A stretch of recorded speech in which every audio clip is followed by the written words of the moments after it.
Saudi अरब के एक मसरूफ शहर की चमकती सड़कों के पीछे एक ऐसा राज छिपा था जिसे जानने वाला शायद ही कोई हो। अहमद इब्न सुलेम, एक कामयाब बिजनेसमैन जिसकी जिंदगी बाहर से देखने में मुकम्मल लगती थी। बड़ा घर, इज्जत, पैसा, बीवी और बच्चे, सब कुछ था उसके पास।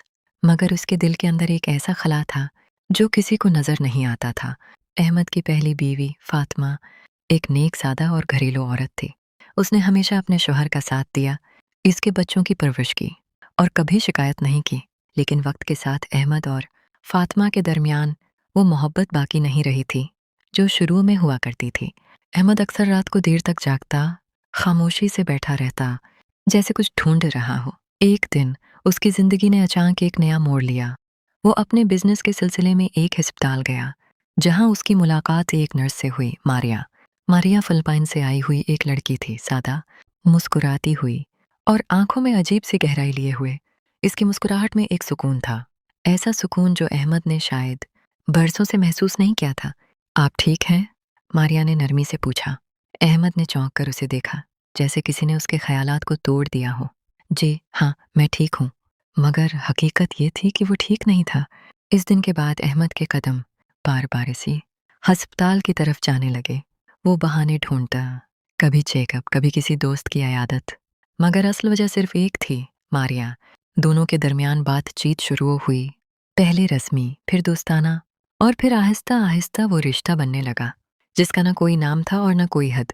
मारिया को मालूम था कि अहमद शादीशुदा है और अहमद को भी मालूम था कि वो एक खतरनाक रास्ते पर चल पड़ा है। ये गलत है, मारिया ने एक दिन कहा। हाँ, मुझे पता है, अहमद ने नजरें झुकाकर जवाब दिया। लेकिन दिल को कैसे रोकूं? मारिया खामोश हो गई। वो भी इस एहसास से बच नहीं पा रही थी। वक्त गुजरता गया और उनकी मुलाकातें बढ़ती गईं और एक दिन उन्होंने वो फैसला कर लिया जो उनकी जिंदगी हमेशा के लिए बदलने वाला था। उन्होंने खफिया तौर पर शादी कर ली। कोई गवाह नहीं, कोई शोर नहीं, बस दो दिल और एक खामोश वादा। अहमद ने मारिया को शहर के एक अलग अपार्टमेंट में रखा, जहां वो कभी कभार आता और हर बार आकर वो खुद को एक नई दुनिया में महसूस करता। वहां ना कोई जिम्मेदारी थी, ना कोई बोझ, सिर्फ मोहब्बत थी। लेकिन हर कहानी में एक सच छिपा होता है और सच हमेशा ज्यादा देर तक छिपा नहीं रहता। एक रात अहमद देर से घर आया। फातिमा उसका इंतजार कर रही थी। आप कहाँ थे? इसने नर्म मगर भारी आवाज में पूछा। अहमद ने नजरें चरा लीं। काम था। फातिमा ने कुछ नहीं कहा, लेकिन उसकी आंखों में एक सवाल जरूर था, ऐसा सवाल जिसका जवाब अहमद के पास नहीं था। उधर मारिया अपने कमरे में बैठी खिड़की से बाहर देख रही थी। उसके दिल में अजीब सी बेचैनी थी। क्या मैं सही कर रही हूँ? उसने खुद से पूछा। और यही सवाल उस कहानी का सब से बड़ा मोड़ बनने वाला था। रात का वक्त था। घर में अजीब सी खामोशी फैली हुई थी। फातिमा अपने कमरे में बैठी थी, मगर उसकी नजरें दरवाजे पर जमी हुई थीं, जैसे वो किसी सच का इंतजार कर रही हो। अहमद आहिस्ता से कमरे में दाखिल हुआ। अभी तक जाग रही हो? उसने नॉर्मल बनने की कोशिश की। फातिमा ने उसकी तरफ देखा। आप बदल गए हैं अहमद। ये जुमला सीधा उसके दिल पर लगा। क्या मतलब? अहमद ने नजरें चराते हुए पूछा। वो पहले आप ऐसे नहीं थे, न इतनी देर से आते थे, न इतने खामोश रहते थे। कुछ तो है जो आप मुझसे छिपा रहे हैं।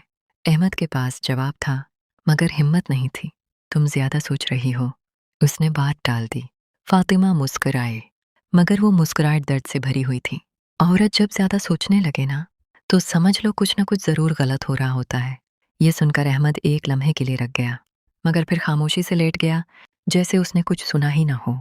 इधर शहर के दूसरे कोने में मारिया अपने छोटे से अपार्टमेंट में अकेली बैठी थी। इसके सामने अहमद की दी हुई एक अंगूठी रखी थी। वो उसे घूर रही थी, जैसे उसमें कोई जवाब तलाश कर रही हो। ये मोहब्बत है या गुनाह?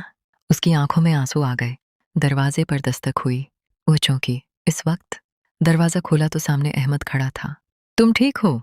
उसने फिक्र से पूछा। मारिया ने एक लम्हा उसे देखा, फिर आहिस्ता से कहा, हम ठीक नहीं हैं अहमद। अहमद का दिल धड़क उठा। क्या मतलब? हम जो कर रहे हैं ये किसी के साथ इंसाफ नहीं है। न तुम्हारी बीवी के साथ, न तुम्हारे बच्चों के साथ, और न मेरे साथ। अहमद खामोश हो गया। लेकिन मैं तुमसे मोहब्बत करता हूँ, उसने बेबसी से कहा। और मैं भी। मारिया की आवाज कांप गई। लेकिन हर मोहब्बत सही नहीं होती।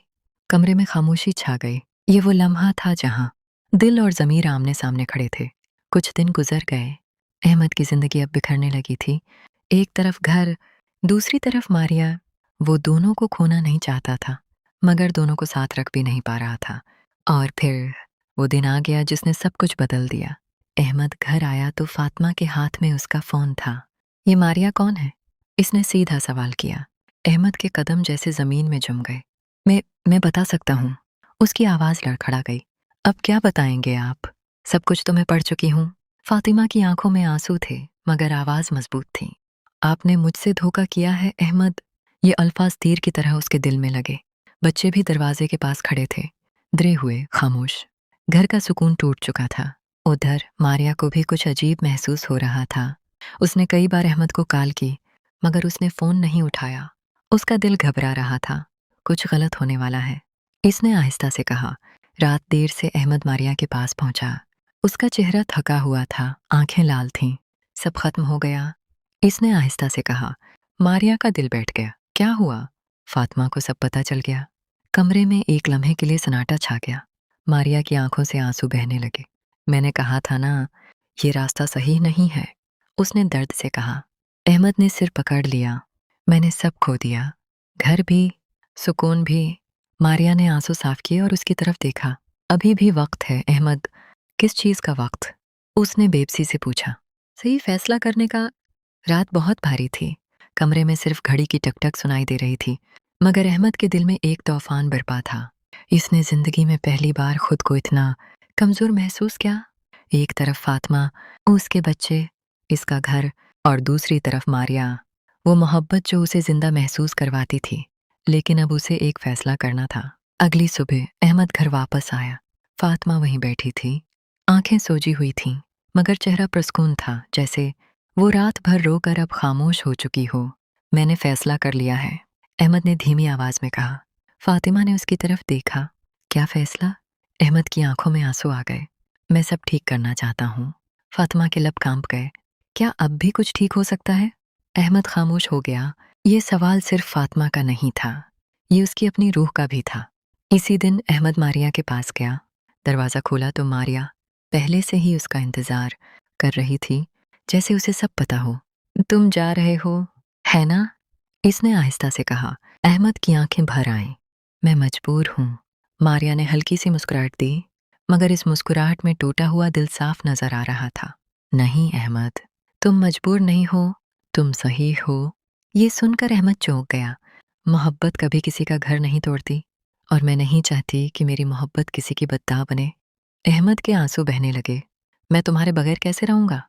मारिया ने नजरें झुका लें। "जैसे मैं रहूंगी।" कमरे में आखिरी बार खामोशी छा गई, वो खामोशी जो हमेशा के लिए दोनों के दरमियान आ जाने वाली थी। अहमद ने आहिस्ता से वो अंगूठी मेज पर रख दी और बगैर पीछे देखे चला गया। दिन गुजरने लगे। अहमद ने खुद को अपने घर में महदूद कर लिया। वो बच्चों के साथ वक्त गुजारने लगा, फातिमा के करीब आने की कोशिश करने लगा। लेकिन कुछ जख्म ऐसे होते हैं जो सिर्फ वक्त से नहीं भरते। फातिमा सब समझती थी, मगर उसके दिल में दर्द अभी भी जिंदा था। फिर एक दिन अहमद अचानक ज़मीन पर गिर गया। उसे फ़ौरन अस्पताल ले जाया गया। डॉक्टर्स ने चेक किया और फिर वो खबर दी जिसने सब कुछ बदल दिया। "आपको ब्रेन ट्यूमर है, लास्ट स्टेज।" अहमद खामोश हो गया। कुछ दिन बाद अहमद ने अपने सब बच्चों को अपने पास बुलाया। कमरे में एक अजीब सी खामोशी थी। "मैंने ज़िंदगी में बहुत गलतियाँ की हैं," इसने कमज़ोर आवाज़ में कहा। फातिमा एक तरफ खड़ी थी, आंखों में आंसू थे, मगर वो सुन रही थी। "मैं चाहता हूँ कि तुम सब एक दूसरे का साथ देना और अपनी माँ का ख्याल रखना।" फिर वो थोड़ा रखा। "और एक सच है जो तुम सबको जानना चाहिए।" कमरे में सब चौंक गए। "तुम्हारे अलावा मेरी एक और जिंदगी भी थी।" फातिमा की आंखों से आंसू बहने लगे। बच्चे हैरान रह गए। इसी वक्त दरवाज़ा आहिस्ता से खुला और वहां मारिया खड़ी थी। सबकी नजरें उसकी तरफ मुड़ गईं। फातिमा ने उसे देखा और एक लम्हे के लिए वक्त रख गया। मारिया आहिस्ता से आगे बढ़ी। "मैं यहाँ कुछ लेने नहीं आई, बस वापस करने आई हूँ।" उसने वही अंगूठी अहमद के सामने रख दी। ये मोहब्बत थी, लेकिन अधूरी। अहमद की आंखों से आंसू बह रहे थे। वो कुछ कहना चाहता था, मगर अल्फाज खत्म हो चुके थे। मारिया ने आखिरी बार उसे देखा और फिर खामोशी से चली गई, हमेशा के लिए। कुछ हफ्तों बाद अहमद इस दुनिया से चला गया, लेकिन अपने पीछे छोड़ गया एक सबक कि सच्ची मोहब्बत कभी किसी को तोड़ती नहीं, बल्कि बचाती है।